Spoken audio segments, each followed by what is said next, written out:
morning, good afternoon, and good evening wherever you're tuning in from across the country and around the world. This is the Life Midwest Podcast. I'm your host, Kevin Palmer, and this week, my co-host, Wes Shirley, is back with us this week. Normally, we're a bit of a social sciences podcast. We talk about things that are relevant and important to life, not necessarily current events, but maybe perspectives on current events or reactions to current events in a non-political way. We also, sometimes interview our friends and talk about their upbringing and, how their life's affected or shaped by their upbringing. And sometimes we just do check-ins because our co-host is, on extended vacation from the show, but is here to check in with us today. Wes, how you doing, man? I am doing. No surprise to anyone, as that's generally my reaction. But yeah, no, life is moving around swimmingly, as some people say, I suppose, perhaps.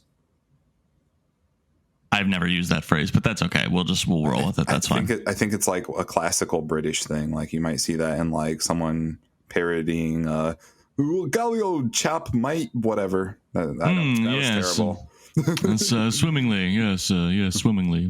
Yes. Swimmingly. So Wes and I obviously keep in touch, even though he hasn't really been on the show, for the last few weeks. Well, actually, no, the last show you were on was let's just say this way, it was July, I think, wasn't it? Yeah, like the first or second week of July latest. Yeah. And so because of that, we had this under, if you haven't listened to the episode, My Friend Wes, I think it's episode 28 or 29, Wes was on a little bit of a hiatus from the show. He picked up 2 extra jobs and was just trying to put some money together to be in Thailand in October to see his fiance graduate with her doctorates in Japanese literature. Yep. Just finished her doctorates last December in Japanese literature and like mythology. And she currently teaches Japanese as a language. And because of the pandemic, she would be graduating here in this upcoming October. But things have changed since that story. So if you want to go back for some context, sure. But I have a feeling, and Wes hasn't told me because I wanted to get like a live reaction of like, I don't know. I don't know that I'm going to gasp or anything. I don't think there's anything he could possibly tell me aside from like a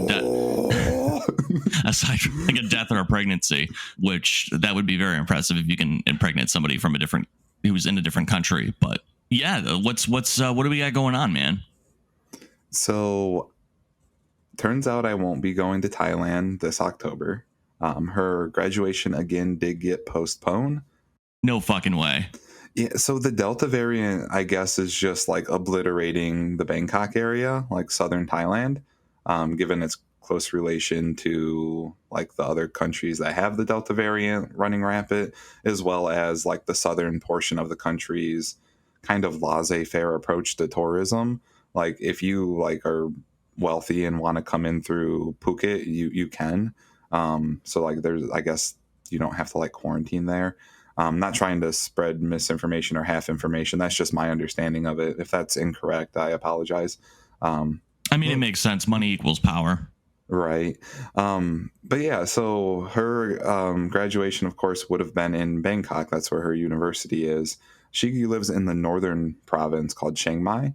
And they're doing decent up there. They're surrounded by a couple borders where the virus is kind of running rampant, like Myanmar, Laos area.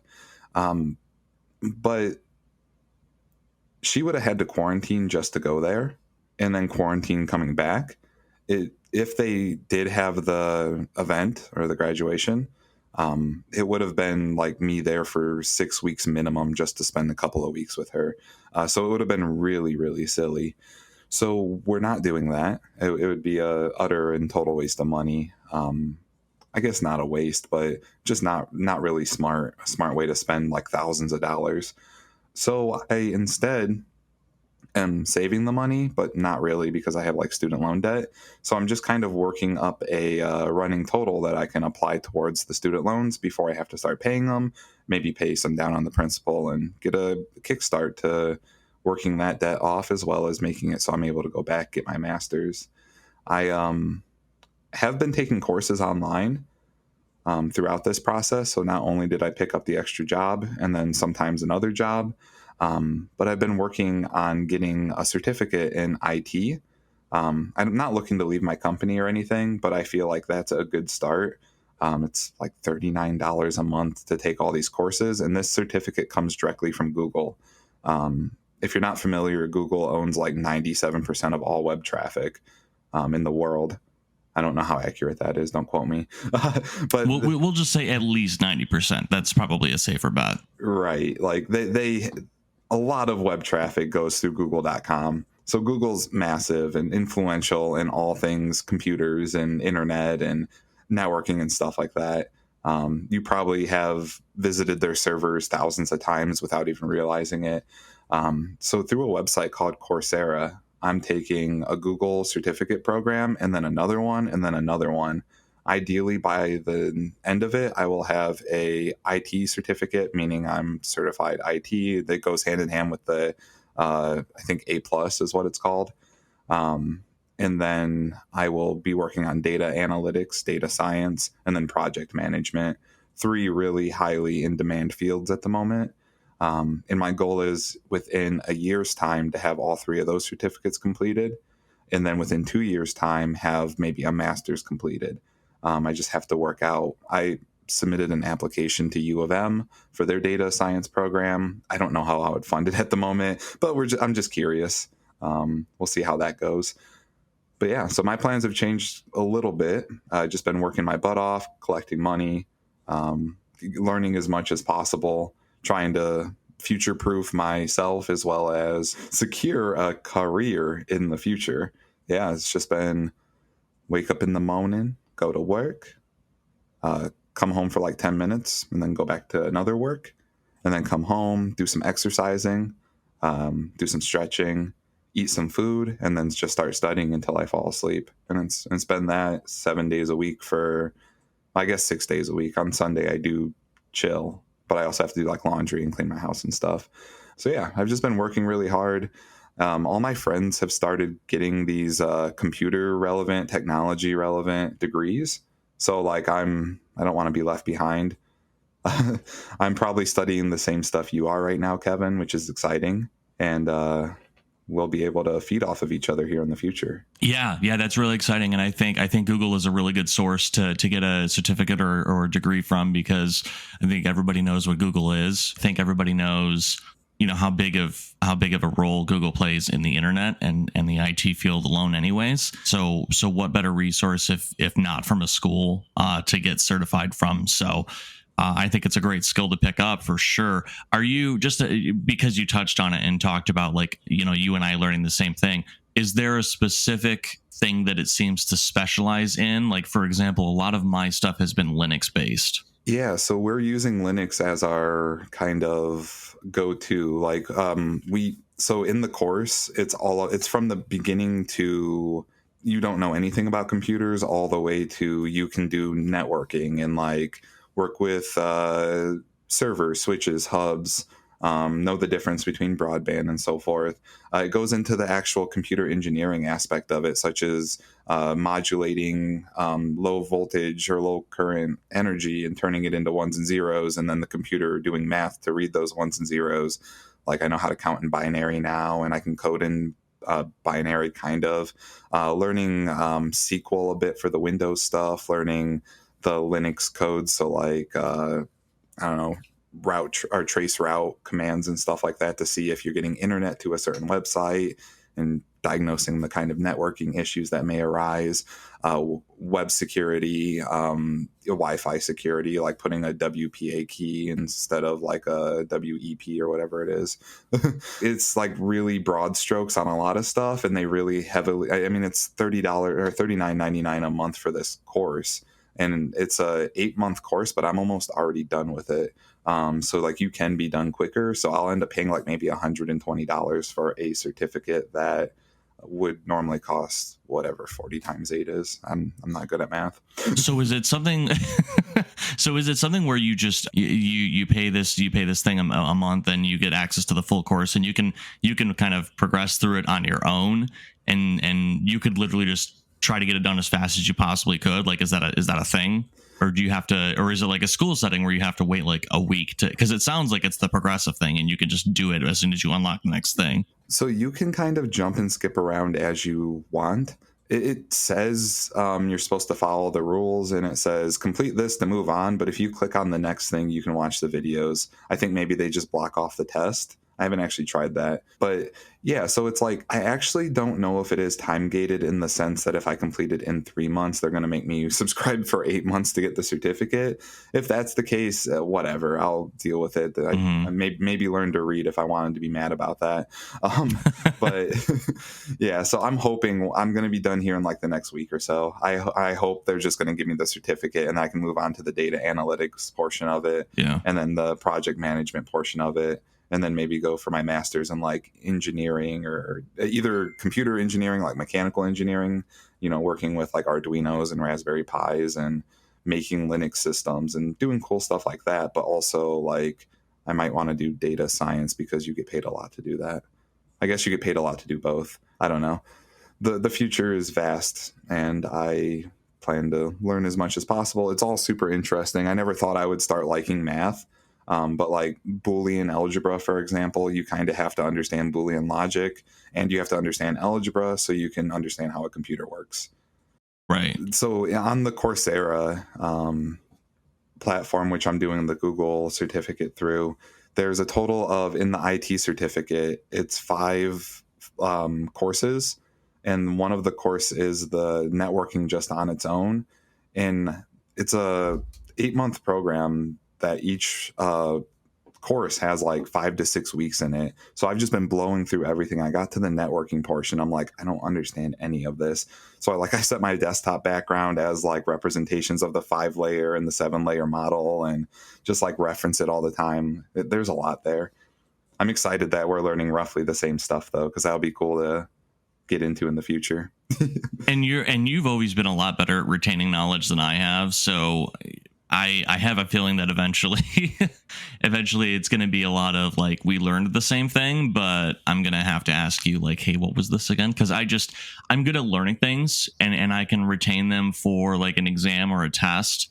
But I feel like, 5 years from now, that could be a thing where it's like, I just completely forget about it. And because that's always been a thing in Wes and I's friendship is like, we will both be together for something and then I won't be able to recall a situation, but he will. Yeah, I have a weird memory going on. Like my short-term memory is absolutely atrocious, but somehow those events get stored in my long-term memory and I just know everything from my past, minus a little bit of memory degradation and, some mixed memories and the weird tricks that the brains pull. Brains are really funny. So I wanted to ask you: you've been keeping up with the show? Do you have any thoughts as far as? I got some thoughts for sure. You took a vacation last week. What the F, man? That's a West thing. We don't let Kevins do that. I didn't know that you only had that benefit. Sorry about that. Yeah. Come on, it was outlined in our contract. You work like a servant, and I take off from the show and take semi credit for all your work. Come on now. Oh, gotcha. Okay. No, I have been keeping up. I watch it. All right, I watch it with my eyes. I listen to the podcast every single week. It's usually on Sunday. I'll go drive down to Rossford, maybe meet my mom for lunch or something, meet my friends who live there now. And it's a good 15, 20 minute, 25 minute drive, depending on traffic. So it's just a perfect opportunity to listen to the podcast.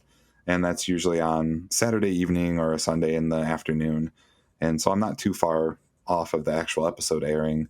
I have a blast. Your motivation series about like getting up through COVID and like making something of yourself, the Lauren Skibos of the world. Like I'm a big fan of all that. I love positivity. I think people should get out and do anything.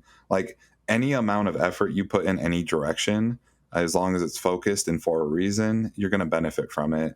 All that energy sitting around not doing stuff, letting other people think for you, coming up with excuses why you can't do it, isn't going to get you anywhere. But just incremental changes, incremental advancements, just working at it is going to get you somewhere. And I love the positivity and the power that you bring to those speeches. My favorite episode thus far, however, out of all of our episodes, even the ones with just us two, is the one where you had Lenny and his daughter on. It was his daughter, correct? Yes. Ace, I believe. Yes, Ace. Yep.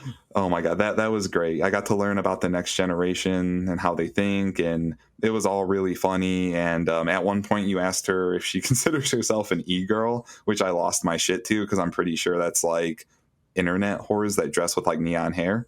So I'm like, I don't remember asking her if you texted me that. I don't remember asking her if she was an e-girl. I have to go back and listen to that episode now. It was so funny because I think her response was like, yeah, I'd be offended. Like, okay, maybe I think Lenny asked that question then. oh, maybe. I don't know. I just it just stuck out that question was asked, and someone. Because let me tell you something. Let me tell you something. I watch Twitch. Okay, I know exactly what the fucking e-girl is. Yeah. Okay. So if I hear somebody ask a 13-year-old if they're an e-girl, I'm immediately going to go, oh. I'm going to go back and listen to it, and if not, I apologize. But I'm pretty sure Lenny asked that, and I think either way, it was a pretty innocently asked question. Oh, of course, yeah. Because I think if you're old enough, you probably think an e-girl is an emo girl. It's just like short for, you know what I mean? So maybe I'm just trying to defend Lenny here. I'm not sure, but or potentially myself when I go back and listen to the episode. But yeah. I had a lot of fun with that episode, though. It was very enjoyable. Cool. I rank it among the #1 episode that the podcast has recorded. Wow. That's pretty. So what do you think? Do you think? How do you feel? Do you feel like weekly should continue? I mean, you obviously listen weekly, but does that mean that you feel like it should stay weekly, or what do you think there? So this is a hard question because right now I'm not doing any of the work and you are.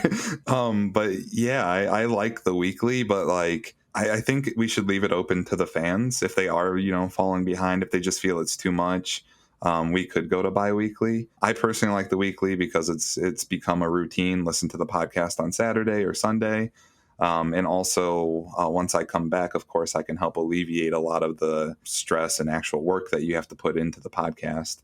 But I like the ideal of weekly. It gives, us something to do, more chances to come up with topics, more chances in the future to become monetized.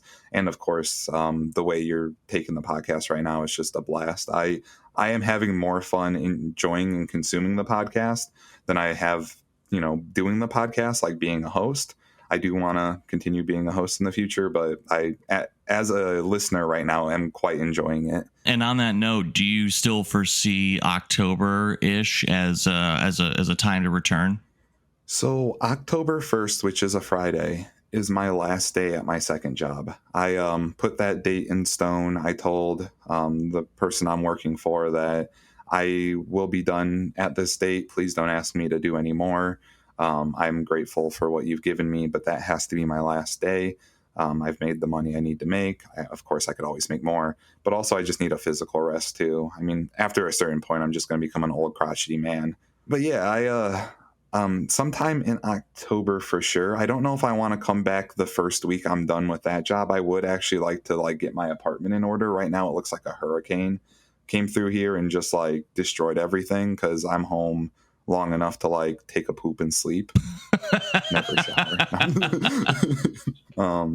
Just long enough.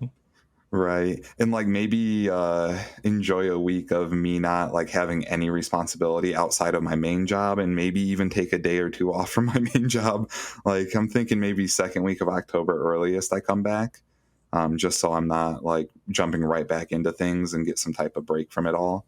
We'll just say that you'll be back before Halloween. Back by Halloween, and then anything before that'll be a nice, pleasant surprise. Can't wait. I've come up with so many ideas. I'm not gonna, draw them out today right now on the show, but I've kept a log of cool things I've heard you say, cool things that have given me inspiration from the recent episodes I've listened to, and I just have a plethora of topics to bring forward once I'm back. Great. You can come out and write up the content for the remainder of our first season and close out the year then.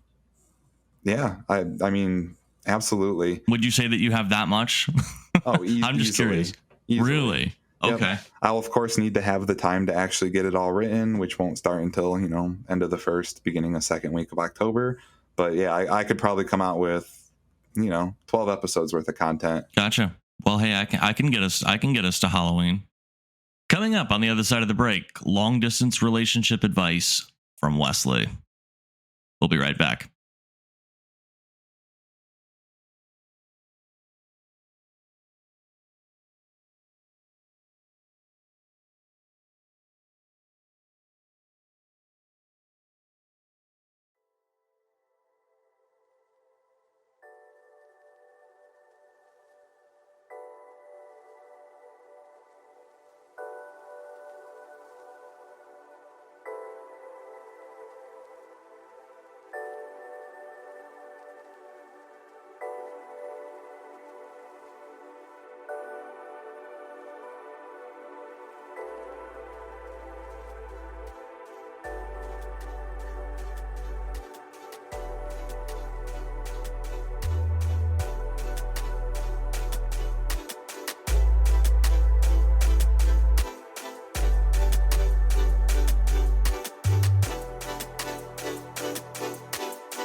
Ladies and gentlemen, welcome back to the Life Midwest podcast, the only podcast where, well, actually, Kevin does this part normally, so I have no idea.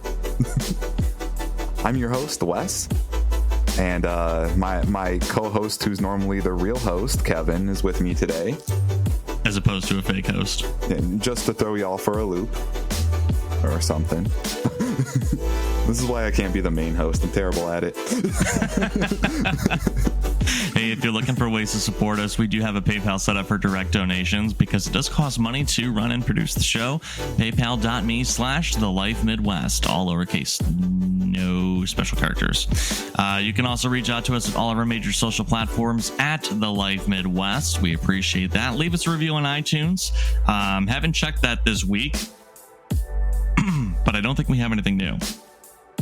If we do, we'll mention it next week. So there's that. Really appreciate the feedback that I've already gotten from last week's episode, as far as how often they like to hear the show. We're obviously not going to discuss what people have voted for and said. We're just going to end up making a decision. So hopefully that pushes you to reach out to me at one of the ways that we always talk about, and let us know here at the show how often you like hearing the show. Maybe you only kind of like it and you only want to hear it once a year. I can't promise you that I'm only going to do one episode a year, but your opinion still matters and I'll read it. How's that? We can do a once a year special for the people who only want to listen to it once. We just jam pack everything we said in every podcast into the same amount of time that a normal podcast would take place, and they can consume us that way.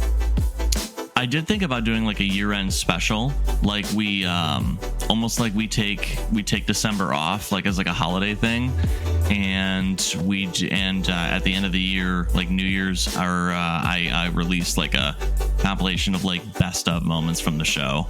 I thought that'd be pretty cool. That would be awesome. Get all the funny clips. All two of them. Yeah. if even yeah.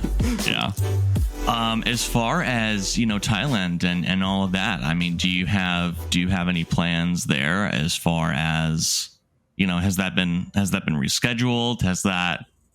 Have you and Yui talked about your plans going forward now that that's been postponed? Or so unfortunately, our plans are as they were before I even came up with the idea to go visit her. Well, I guess she came up with the idea before I agreed to go visit her, which was I filed the fiance visa petition. I got a notice back saying this time I did it right. Oh, great job. And it did have a disclaimer. This is not an acceptance letter. It's just saying we received it. Can take up to 8 to 12 months. I submitted it at the beginning of May. And, so it could be, I don't see her until May. But since I have that petition in the works, she can't even come over here on a tourist visa, because it's outlined pretty clearly if they come over for any other reason, that they could be deported or so we're basically just waiting for that to get accepted or for coronavirus to magically disappear. So it's all kind of and excuse my language, in its essence is just a lot of shit and ass. Like not exactly happy about everything, but we work with what we have. Yeah. And I think that's important for, a long distance couple to do, is remember that you're on the same team and you're working towards the same goal. And it sounds like you guys are doing that, and you guys are doing it. Yeah. And I just commend you both, because, Ash and I did 9 months long distance, but we got to see each other and talk to each other very, very often for a long distance couple. So, I mean, just props to you guys, because it's just, I can't imagine how much harder that has to be than what Ashley and I went through. So good for you, bud. Any words of wisdom for other long distance folks, while who may be listening in other parts of the world or country? If it matters, if it's something you want to pursue, if you are in love with / care for / are interested in making a long distance relationship working, you just kind of have to deal with the implications of that. 2 years dry. I'm not explaining that. I think everyone knows what I'm talking about. Like just being, away from them physically, and then the amount of work that has to go into making that happen, such as like filing government paperwork and communicating with both countries, and keeping a healthy long distance relationship, not going silent for weeks or months at a time, and actually putting effort in. If you want to do a long distance relationship, you have to have patience. You have to do it right. I get discouraged all the time. There will be weeks I'm just like, I think I'm done with this. And then like moments later realize, like, I'll see a picture of her or some crap while looking through my phone, or she'll message me and I'll be right back on. Yes, this is why I'm doing this. I got to keep working hard. So I'm not going to say I sit there and, I'm perfect with it. But yeah, there are times where it's really difficult. I'm like, oh my God, it could be a year before I see her. And it's already been almost 2 years at this point now, 2 years. So just like, don't get discouraged. Don't self-destruct. It's just like any other goal, any other thing you're working towards. If you're on a diet and you just get pissed off because you're tired of eating like carrots and shit all day, and then you go eat like 30 bowls of cereal, and then you just feel fat and worthless. Like, it's the same concept. If you want to meet a goal, you have to work towards it, and it's hard and it's work. Well said, buddy. Well said. It's been real. It's been fun. It's been real fun, and it is time for our shout outs. Wes, I'm sure you have a lot of shout outs to catch up on, so I'm going to let you take it away. I'd like to give a shout out to the companies who are employing me at the moment. Thank you. I do enjoy the money. I would like to give a shout out to Yui.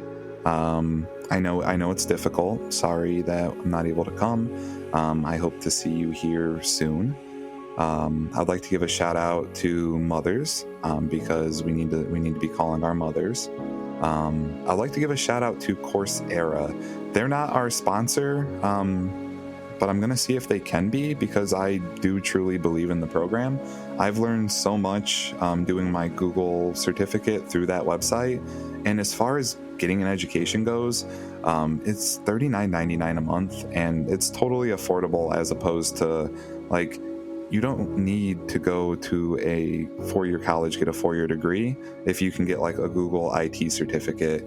We're talking like 8 months maximum. Again, I'm not doing the math, but 8 times 40 for a certificate that will make you 50, 60, 70 a year starting. And they offer more than just that. That's just what I'm going for. I hope I can get them to be one of our sponsors. I'm sure they have some type of sponsor program. They're just like, the great courses or anything like that. But they offer certificates and have sponsorships through universities, and you can get real degrees through them. So as far as I'm concerned, it's an invaluable resource, even if you just pay for 1 month so you can get a certificate, because you can actually audit all the classes. You just can't take the test without paying for it. So like, you have access to all their content. And if you wanted, I suppose you could subscribe for a single month just to take those tests and get that certificate. It seems like a really good platform. I'm using it every single day, and that's why the lengthy shout out to them. Coursera, it's course with a ra at the end, Coursera.com, and you can get like IT certificates and learn about anything you would like. That way you can further your career and start making money to do the things you want to do. And that's how I look at it. I'd like to give a shout out to Kevin for keeping the podcast going. It's been awesome to listen to. I don't want to gush too much, you know. It's kind of silly being one of the hosts here and be like, the podcast is so good. But it makes my weekend. I turn on, I get to listen to Kevin. He's got a lot of energy, super fun, unapologetic about the shit he says. It's great. Shout out to Lenny. Thanks for coming on and keeping the show interesting with Kevin. I love that. Your episode thus far is my favorite. Yours and Ace's. And I hope to see you back here shortly. That was great. I don't think I have any time left for shout outs, so we're just going to have to leave it there. All right, folks. Don't forget to call your mom. Have a good one. And we will talk to you guys next week. We're going to be wrapping up the post-pandemic series, is what I'm affectionately calling it now. How to stand your ground, stay strong in those decisions, and keep at those changes that you've made. We've talked about kind of facing the opposition, so this is going to be more so kind of battling your inner demons. This is going to be a good one, and we hope to see you next Saturday, and for right now, every Saturday here on the Life Midwest podcast. Take care. Deuces.